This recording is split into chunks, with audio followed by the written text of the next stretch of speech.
Čarobna dežela škrata Kranjčka.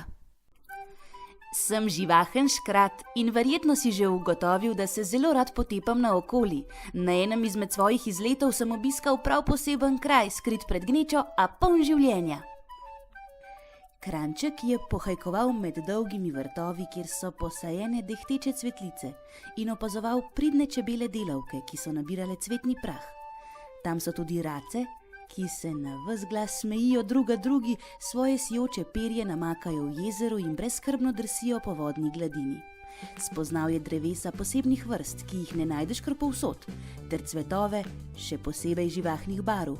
Na uho pa mu je prišlo tudi, da na tem čarobnem posestvu domujejo lipicanci.